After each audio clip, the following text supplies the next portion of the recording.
Hey guys, Gaius here. Welcome to the second part in my video series where we go into the mysterious and chaotic world of Gundam Walpurgis. If you haven't seen my previous videos, I highly recommend starting from the beginning, as there is a playlist down below that'll take you to part 1. In the previous episode, we were introduced to our main cast of heroes, Walpurgis' protagonist especially, Masahiro Oaks, who is mysteriously killed as he witnesses a mobile suit battle between the forces of the Federation / the AUG and Neozon, fighting outside of his home colony of Side 2's Olympus. However, moments later, he's mysteriously brought back to life by his father, who sends him on his way with no explanation as to how it was that Masahiro survived his fate. He's nearly captured by a Federation Special Forces team, led by an Anaheim Electronics representative, whose mission is to apprehend him as well as something that his father was developing, a mysterious device known only as a grimoire. He's rescued by a girl piloting a strange white version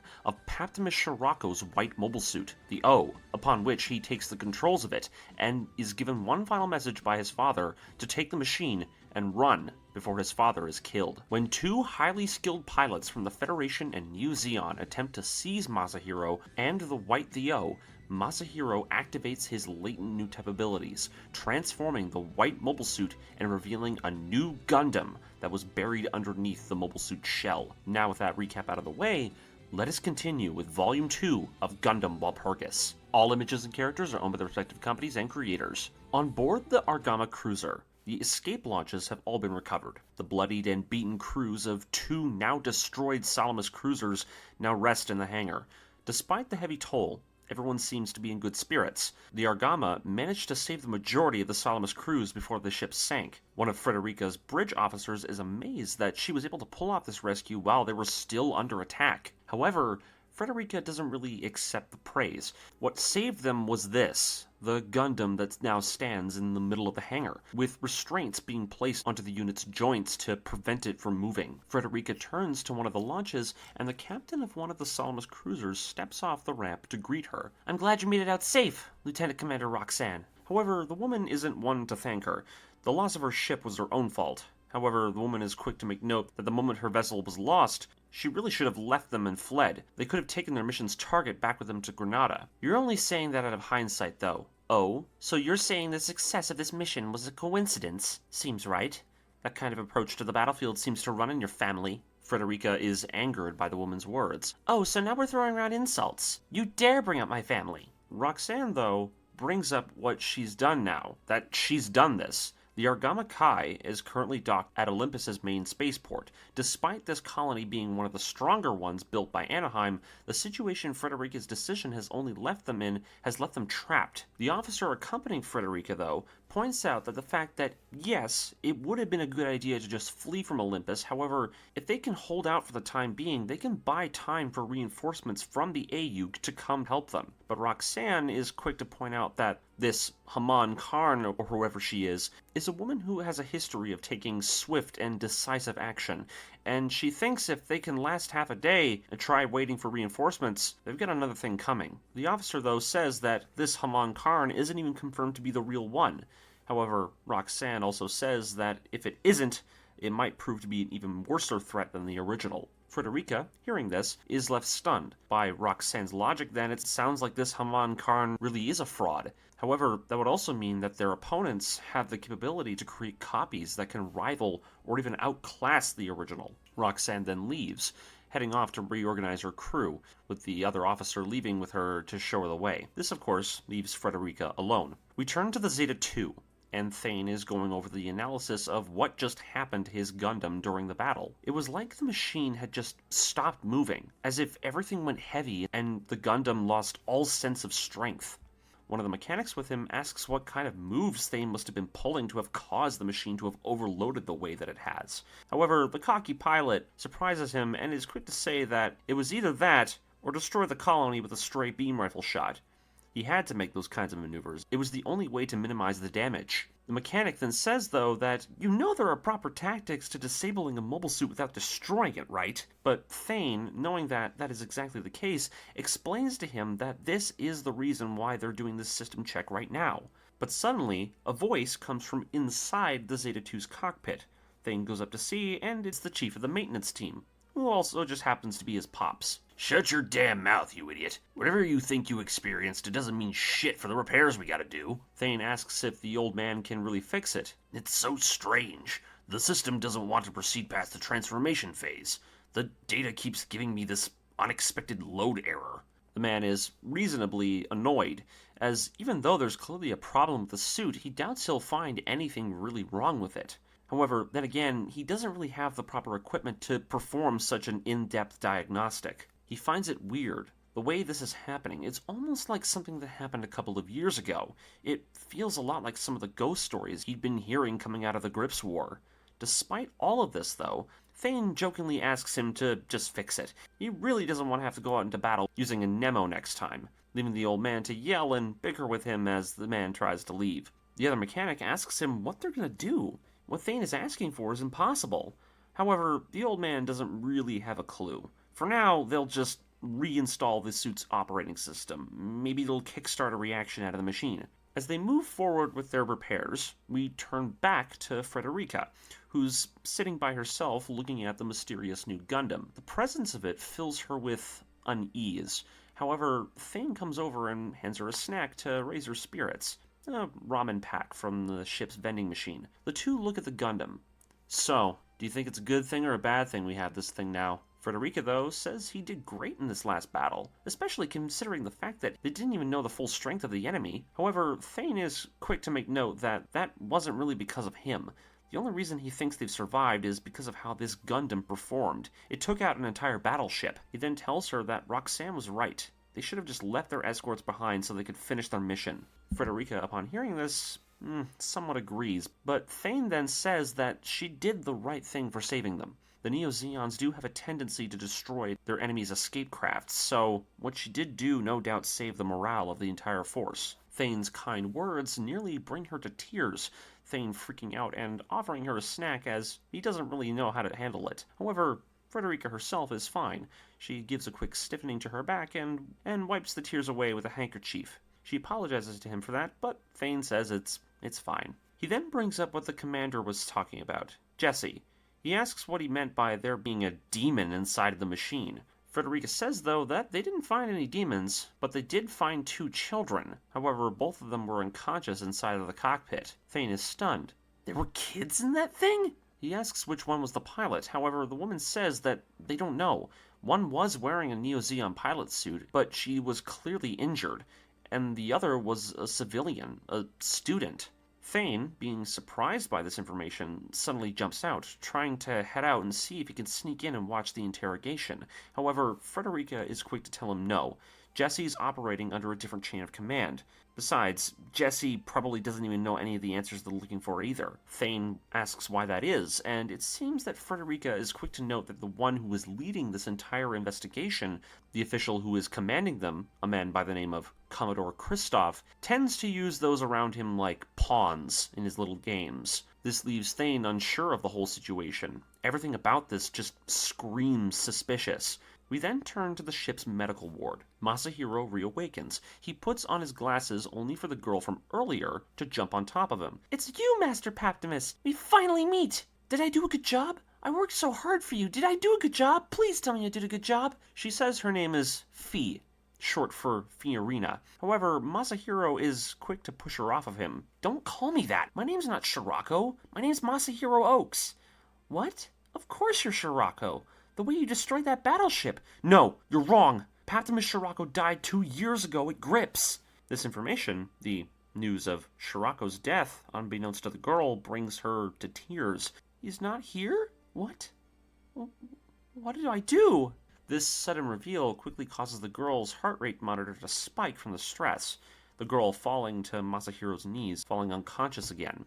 Masahiro turns to the sound of a door opening, Raymond entering the room. "Don't worry, she's merely sedated." Masahiro curses at him. However, this reaction doesn't really faze Raymond. "Oh, that just won't do. You've always been so kind to women, I've been told." "Yeah, well, you don't know anything about me. Actually, I know a great deal about you. You are the one who belongs on that throne. Your destiny is to pilot the Over.ON, the inheritor of the White Grimoire. So, why don't we just cut to the chase and let this game begin. As we are left with these words, we turn to the Neozons. Sarana / Haman, still thinking about the Gundam she had fought.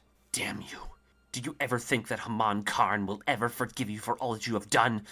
Gundam! As she showers, she hears someone enter her quarters. She asks who goes there, and it's her attaché, a Neozon officer by the name of Inardo Bot. Inardo says he's come on behalf of their captain.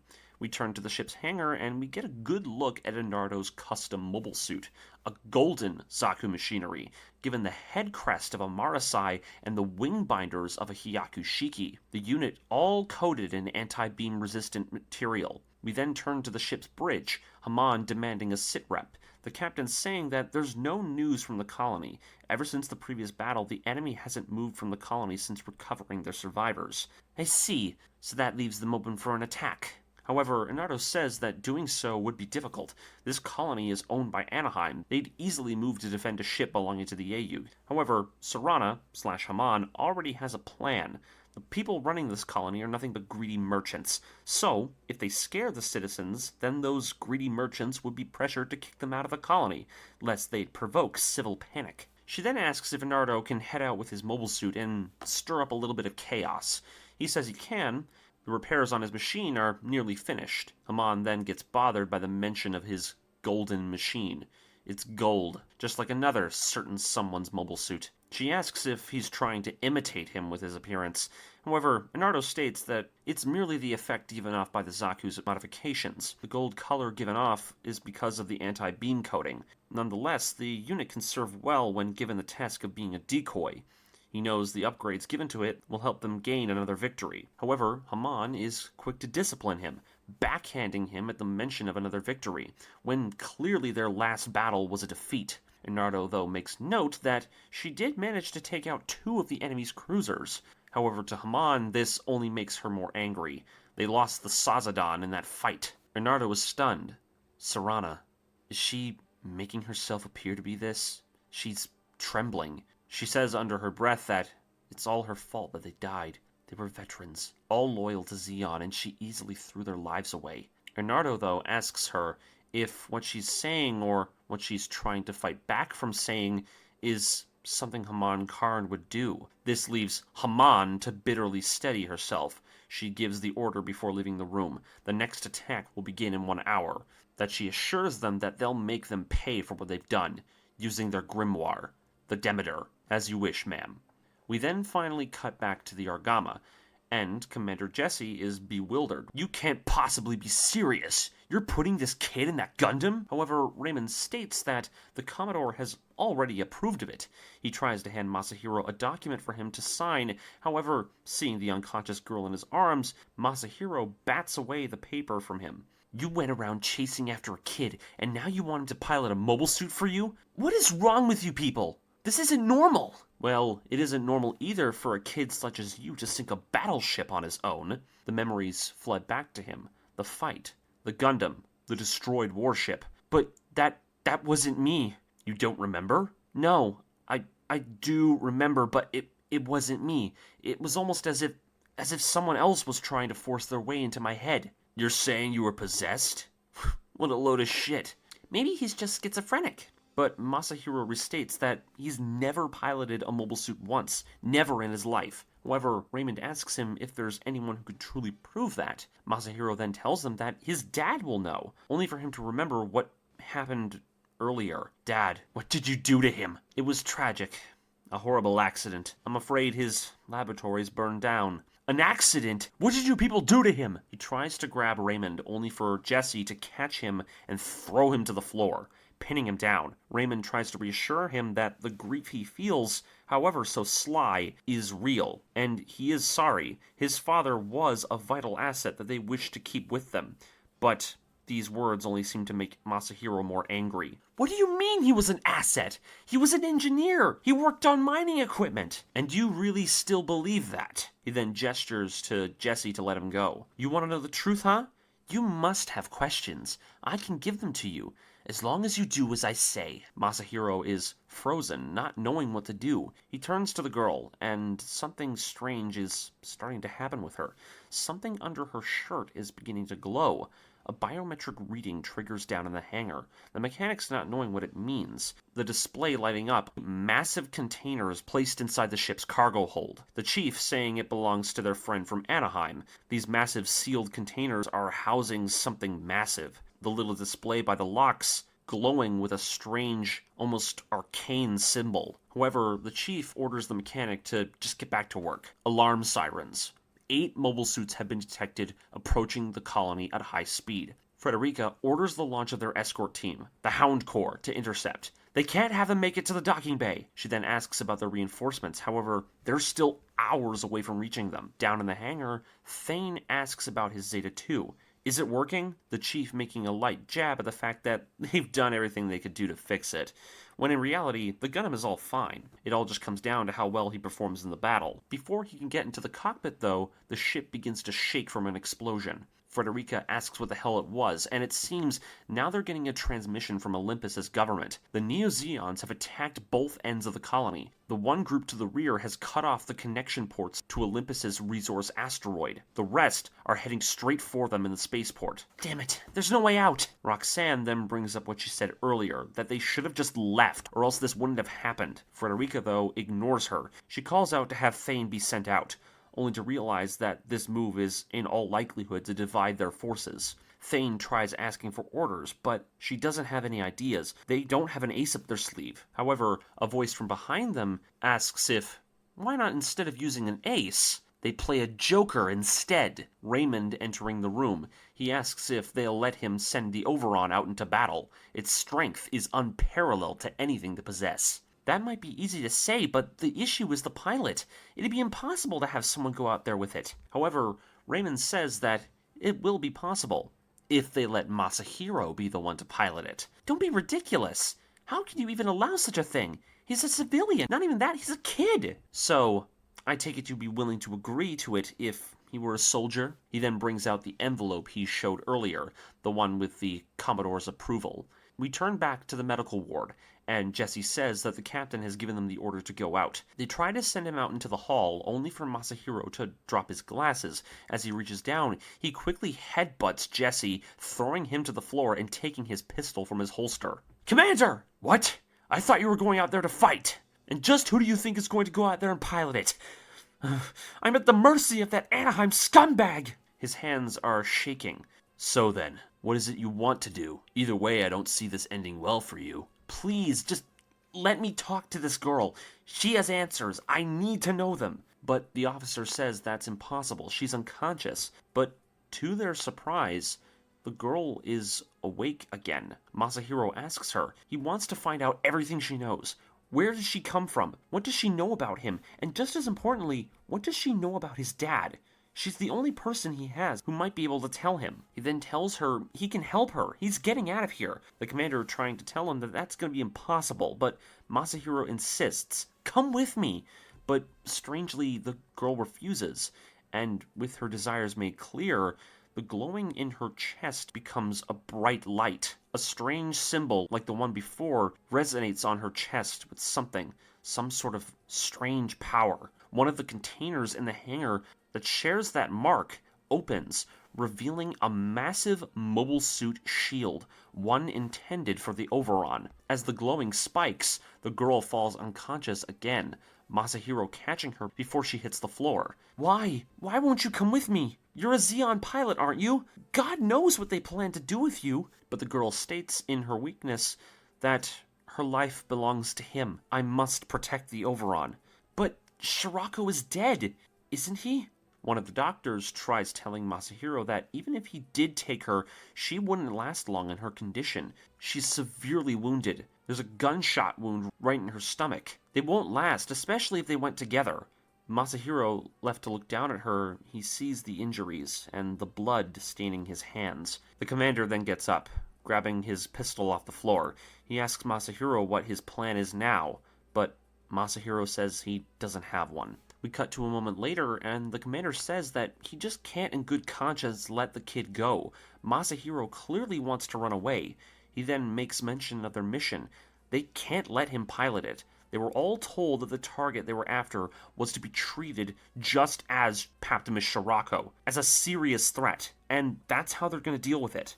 The shaking stops, the ship silent as a message begins to play all throughout the colony's loudspeakers. Attention, Olympus! My name is Haman Karn. I am the Vice Commander of Neozon. Your government is currently hiding in its possession a vessel belonging to the Ayug. If you do not expel it from this colony, we will have no choice but to destroy this place. She then says that the attack on the resource asteroid was their only warning.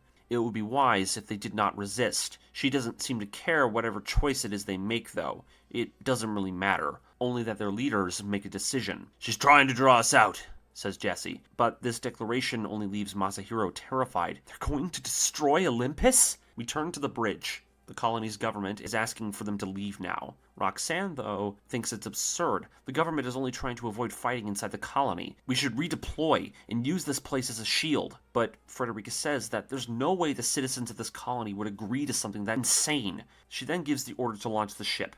They'll send out their personal data to the colony as well. Roxanne asks where on Earth she plans to go. They're cut off at both ends. But Federica says that they're going to do the right thing. They're going to go out there and meet them head on. She then asks the crew to patch her into the hangar. The chief gets the orders. You want us to give the Zeta 2 the BST booster? I thought you wanted the units prepped for close combat. However, Fain asks what her plan is, and Federica has one. They lost their escorts, so they won't stand a chance, but they still need to complete their mission and get the Overon and its pilot to Granada. If Fain can get him past their fleet and form up with the reinforcements, then their mission is done. So for now, their ship will act as a diversion to buy them time to escape. Roxanne, though, is dumbstruck by the plan of hers. Are you insane? Fain is the only one out there who can take on this Haman Karn. And the enemy wouldn't be insane enough to try and attack our ship and destroy it before clearing the docking bay. This, Haman's plan for them, is no doubt of course being used as a means to whittle them down and capture them. Thus, they have a chance. She then tells her crew that if they wish to leave the ship, they can go. But for those who are staying, let's give them hell. These words leave the entire bridge raring to go. None of them are leaving. Let's do this! As Thane readies a second seat for Masahiro, one of the young Nemo pilots promises to defend the ship on Thane's behalf, the Nemo pilot heading out onto the lift and onto the catapult deck. Thane is worried for them, but he sees them off. He turns to the commander and he's brought Masahiro, now in restraints. The young boy demanding the man just let go of him. I can't do anything while I'm tied up like this. I thought you wanted me as a pilot. But the commander doesn't care. He tosses him into the passenger seat. Masahiro slamming his back against the cockpit walls. Don't let your guard down, Thane. Do not remove his restraints until you reach Granada. Thane says sure, and he tells Masahiro not to make a fuss. But the boy is left silent. He mutters to himself. He had friends on this colony. All he's doing now is running away. It's pathetic. Thane agrees. It is pathetic. And he asks him if he wants to fight. But Masahiro says no. Like hell I do. I'm not a soldier like you people. Thane, though, asks him, why do you want to pilot a mobile suit then? Masahiro, though, says he's somehow not normal. He's learned that today. Everyone keeps saying his memories are fake. He remembers what happened. He died.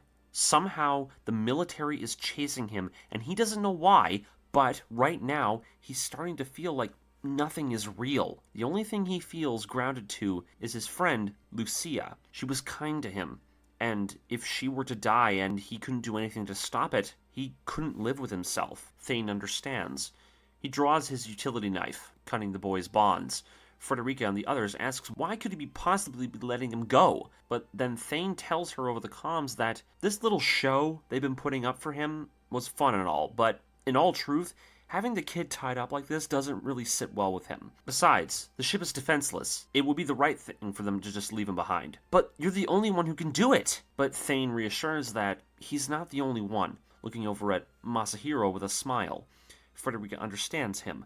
However, this decision lies with Masahiro. Right now, she can't guarantee his safety, but if you insist on doing this, then get into the Over.ON and go fight. And with those words of encouragement, Masahiro finally agrees. We cut to the outbreak of the battle. Fain has launched in his Zeta 2, himself blasting out of the colony's docking bay and flying straight past the enemy mobile suit force, the man being crushed in his seat by the G-forces exerted by the Zeta's new powerful booster. The Zaku machinery pilots all being stunned as the thing just rocketed past them. One of them tries to open fire, but he's too fast. The Sautelon's bridge sees the machine approaching them, the captain wondering what the hell Nardo was doing. His plan was to draw away that machine. It's heading straight for them. What's the matter? Haman not home? Fain manages to get a lock on the Sautelon, only for his machine to have one of its wings blasted off by a sniper round, veering him off course. Fain asks, how is that possible? And we turn to Nardo, who's sniping far away in his Zaku. I can see you in your movements, Gundam. Damn it! Fain sees that the damage has spread to the booster. He quickly purges the entire unit, separating the device as it begins to drag the machine into a spiraling fall. An explosion. A signal is sent to the Argama. The crew is worried as the blast causes them to think that Fain's attack was a failure. Federica is left shocked as she hears it from the bridge crew. Roxanne, as she sees the woman begin to shake, tells the crew to keep a lookout for him. She then turns to Federica and demands to know why on earth she's hesitating. This was all her plan. Federica turns back to her. Yes, this was the plan. Masahiro sits inside the Overon, himself now donning a new pilot suit made just for him in the machine. Jesse says that they found the suit inside of his dad's laboratory. Consider it a memento. On the bridge, the Olympus Port Authority has given them the go-ahead. The safeguards they requested have now been put in place. The order is given. The ship, the Yulong, is launching now. Disperse Minovsky particles at combat density now. Anti-air defenses at full alert. Olympus. A Zaku machinery sits kneeling on the colony's outer surface, its pilot relaying a signal to Haman. They've intercepted the enemy's transmissions. They plan to attack from the front. Haman laughs at the idea. They seriously think they can outsmart us? It's then revealed that this diversion, the one that Nardo was a part of, was committed by Haman as a second level to their plan. She went with a small team of Zaku machineries and one of the escort ships, the Raindra, to cause the attack on the asteroid, and now she's flying towards the docking bay from the rear of the colony, ready to intercept them as they try to flee. The Yulong enters the docking bay entrance. Masahiro now in the pilot seat of the Overon, the chief mechanic really asking if he's able to control this thing. Masahiro confidently saying that he's read the manual, only leaving the chief stunned and no doubt confused. You seriously think you could just read that on the fly and call yourself a master? He then gestures to the shield that was in the container, telling him that if that's the case, then take that with him. The loading arms attach the shield to the Gundam. The strange symbol seen before, the one that matches the glowing talisman on Fiorina's chest, reappears on the monitor. Masahiro somewhat recognizing it immediately. He's then given another piece of equipment, the rifle that Raymond brought for the Overon to use. It's big and clunky, but it'll do, the chief wishing he'd been able to make adjustments to it before sending it out. Jesse then takes the radio away from him and tells Masahiro to listen up. He's annoyed that he's had to put up with this shit, his attitude. And to top it all off, he wasn't even able to fully question him, but nonetheless, he asks him to be careful, and to make it back alive. We turn briefly to the bridge, and Federica is given word that they'll be leaving the port any second now. She thinks about the boy. She asks for forgiveness for sending him out there. He's just a kid. He doesn't deserve to take the brunt of the situation. The Overon locks onto the catapult, ready to launch. But just as he's ready and the catapult engages, a powerful sniper blast from Onardo's rifle, intended to hit both the Overon and the Yulong, is sent directly down the middle of the launch rails. It all happens in the blink of an eye. Masahiro flinches in terror. The beam connects and sends an explosion across the ship's portside catapult. But as the energy dissipates, the energy has been fully absorbed by the massive shield and its surface area, the Overon clearing the catapult as it blasts through the smoke. Damn it! That suit got in the way! He then sees it as that Gundam. Ah, so that's the one that humiliated Haman. So, this is the White Grimoire. Federica is glad to see the Gundam survived, but Masahiro is quick to ask her to give him a break. He's not getting killed right on the spot. He looks down, a Zaku machinery reeling around him, trying to get in close from beneath him. He gets a lock-on with his beam rifle, only for the shot to miss. Masahiro can already tell that the rifle isn't tuned like the chief said. The targeting system lags whenever he pulls the trigger. He tries another 2 shots, only for the Zaku to be taken by one of the Hound Team's Nemo escorts. What the hell are you doing, kid? Ease off the trigger. You're not always gonna land a shot like that. I know, but there's something wrong with the rifle. It's not working the way it should. Over back at the Yulong, a new reading has emerged. The Demeter has returned. Hamon's suit is coming from behind the ship towards them from their starboard side. Roxanne panics. We walked right into their trap! The ship shakes. Raymond returns to the medical ward. He pulls back the curtains where Fiorina is being examined. She's unconscious. Nonetheless, Raymond demands from her, Why? Why hasn't the Gundam's power manifested? Tell me now! Are you crazy? She's unconscious. She can still hear me. Listen, girl, that man you're looking for, Scirocco, he is alive. But if Neozon gets him first, then we'll both lose him for good. Is that what you want? One of the officers tries to pull him back. That's enough! We've come this far, and you expect to give up on this? The advent of your ruler?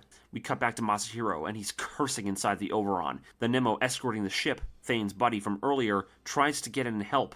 Damn it! All these Zaku's are targeting the Gundam. He tells Masahiro that he's coming to help, but before he can turn around and go for him, another one of Inardo's sniper rounds destroys him and his Nemo. Masahiro spotting the blast in the distance, only left to panic. As the energy from the sniper round dissipates, Inardo makes his move. Now's my chance! His Zaku just inches away from the Gundam, nearly on top of him. I must say I'm surprised. While I have no problem taking you down, my orders are to capture you. Who are you? But this only leaves Masahiro to get an immediate punch to the cockpit, Masahiro nearly blacking out from the concussive blow. Oh really? You're still capable of staying conscious after that? And then he does it. The iconic kick that many Gundams fall prey to, the one that mirrors the moves of the great Char Aznable, stunning Masahiro and sending the Gundam flying back, leaving Inardo to attempt to capture him using the bird lime dispensers built into the Zaku's fingers. At this moment, we take a break from the fighting, and turn over to the chaos at the colony's government headquarters. It seems the mayor of the colony is trying to go over the footage from the battle outside, the man worrying about the ship that's obviously their ally being attacked by the Neozons. But if they were to help them, they would risk the lives of all their citizens. The mayor then receives a call from his daughter, who, it turns out, is actually Lucia. The man picks up the phone. I told you not to call me at this time. If you're calling to ask about your friend, then don't worry about it. He's fine. We've been tracking him for the past 2 days. It's the best I can do, but you know I can't have you mixing in with my politics. She begs him, though. Where is he? She can feel it in her gut that something is wrong, but her father says he has to go, hanging up. This uncertainty is all that Lucia will ever be left with. Masahiro, where are you? We return to the Sodalon. Inardo has captured the Gundam using the bird lime and has placed it onto the ship's catapult before the hangar. A Zaku-1 comes out, moving to carry it inside. Inardo requesting that they move to disarm the Gundam immediately. Keep your eyes on it. I'm heading back out there to help Lady Hamon. He then blasts off again. Wind. A grassy peak. Masahiro stands in a place he does not know, solely hearing the cries of an eagle as it flies overhead. Where am I? The dust clears. He looks out towards the horizon, a castle peering from the mist. As the clouds part, he sees the girl, Fiorina. I'm sorry, but you cannot go any further. The place you see, that place before you, it is a place of secrets, ones you can never know. Masahiro demands from her. Who are you? A gust of wind, a dark cloud behind her taking the shape of the O. My name is Fiorina Fili. I am the protector of this throne, his throne, the Over.ON. Until my time is done, I shall uphold my oath. I'm sorry, but you are an individual who does not compare to the significance of the grimoire. Neither do you comprehend the future path that my master set into motion, nor the hopes that he has entrusted into me. Masahiro asks her, what do you want from Scirocco?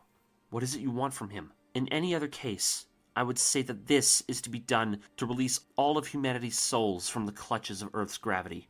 But you probably don't understand that either. Scirocco is our savior, the one who is destined to save all of mankind. Masahiro says, though, if it's to save people, then let me take the Over.ON. I want to save my home, protect my friends and family. But the girl says that sentiment is insignificant to the greater will of humanity. Such personal attachments will only lead to more destruction. Masahiro understands, however, that's only the way that intelligent people think. People who don't wish to understand the emotions of other people. He then calls out to her, "You're a hypocrite. You are the one who's bound to all of this. You're acting on the words of a dead man. And if that's the way you are, then I wish to save you as well." These words leave the girl shaken, her eyes widening. The talisman, the one in her chest, activates. The Zeon crew, outside of the Overon, are trying to pry the machine open. "We need to open this thing! Get the pilot out of there so we can deal with this!" But before the crew of the Subtlety can go any further, the shield that was granted to the Overon begins to shift. The Gundam's eyes transforming and revealing from underneath the unit's brow. The shield buckles. Safety locks are suddenly disengaged, parts flying off the edges of it, and with it, the shield's cover comes off, revealing a set of triple-barrel high mega cannons. They immediately charge and fire, the blast tearing a colossal hole in the Subtlety's hangar walls. The beam going so far as to hit multiple Zeon units fighting out in the darkness of space. The Yulong's bridge is frozen. Raymond is awestruck. Haman is stunned as well. "It's that cursed light! Damned Gundam!" Haman being, quote-unquote, reminded of the double Zeta. The Overon pries its way out of the hole in the wall. The captain of the Subtlety trying to get the ship back on its feet. The man worried if they're gonna die the same way the Sazodon was earlier. However, the Overon doesn't immediately attack them. It blasts off in the opposite direction, the captain ordering Anardo to intercept it. This leaves Anardo to curse out, "I left it with them to take care of it. It seems they got too eager." Nonetheless, Anardo readies his sniper. "You may look like a Gundam, but you're just an amateur." He charges his next sniper shot, enough to punch through that shield and destroy it for good. But before he can pull the trigger, his beam rifle explodes. A perfectly aligned shot from the Overon travels down inside the sniper's gun barrel and blows a hole out the other end of the stock. Dear God! He drops the cannon as it explodes, the golden Zaku drawing its beam saber. "Did you really think you could defeat me by taking out my beam rifle? As soon as I destroy that shield, I'll melt all your limbs off." But as his saber connects, the shield engages another hidden transformation. The bulky shield, massive in size, reminiscent of the GP-02's, breaks apart, revealing the pristine white armor of a slim shield, one more suitable for close combat. "What the?" he hears laughing. "You honestly thought that you could take down the Overon with a suit like that, huh, Goldie?" It races in, the Overon engaging in close combat. We see a new weapon deploy that was concealed inside of this shield, a pair of Bolanoak Saman-style beam cutter claws. He drives them deep into the Zaku's torso, cutting through the unit's right arm as the vices grab hold. "Claws inside the shield? Ha! But it doesn't matter. You're still an amateur. Your pride shall be your undoing." The Zaku's left arm grabs hold of the Gundam's face. "I'll just take out your main camera and we'll be even." He grabs hold, but nothing happens. "What?" The Zaku, it's frozen. The machine's arms are being locked up by that re-emerging, mysterious power. "My arm! It won't move! What the hell is happening? Is the Gundam doing this? Or is it you, Scirocco?" "Did you just call me Scirocco?" "No, my name is Masahiro Oaks." He crushes the shield claws home, tearing the golden Zaku in half from its shoulders. "Now, get the hell out of my sight." As he leaves the machine to explode into the void, he races off towards his next target, that being Haman, ending Gundam Walpurgis, Volume 2. Alrighty, Volume 2 is now complete. I don't really have much to say about Volume 2, as we're still caught up in the chaos. That is, well, the start of this story.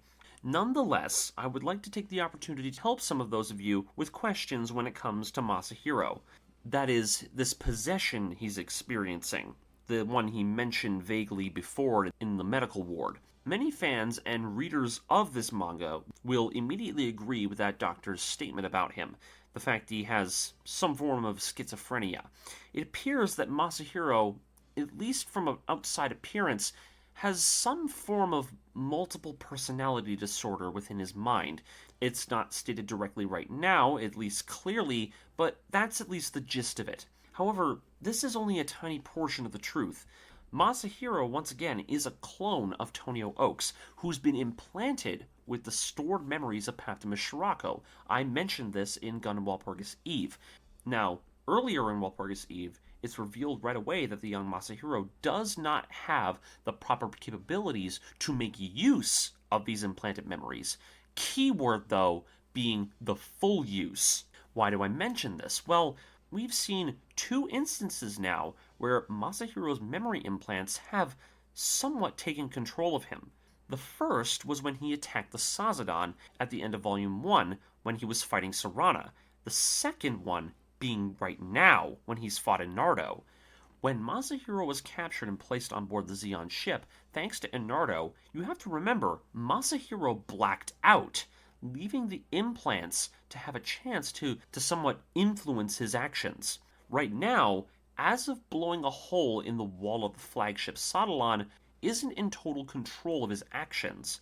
Rather, it is this other twisted alter ego, one that the manga cleverly nicknames as Mashiro instead of Masahiro.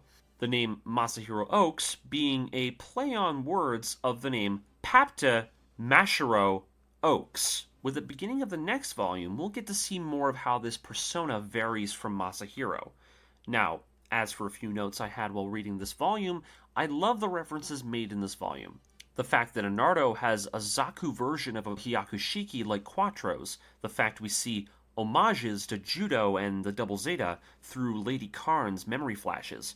It's super cool and a nice little reference. Even when the memories Serana is experiencing, keep in mind, are not her sisters. Rather, they are replications, ones that lack the emotional context behind them for her, thus the memory of the Double Zeta Gundam only filling her with rage.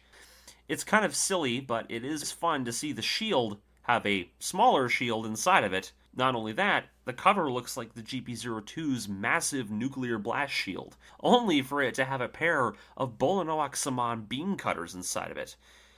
God damn it, this story is nuts. And just so you know, Walpurgis does this a lot. The bit where you're hit with another crazy reveal just as you figured out what was going on before the last one. It's quite insane. Anyways, that'll be it for this video. Tune in next time where I dive into the next volume of Gundam Walpurgis with Volume 3. And this is Gaia Gaius, signing off. Later.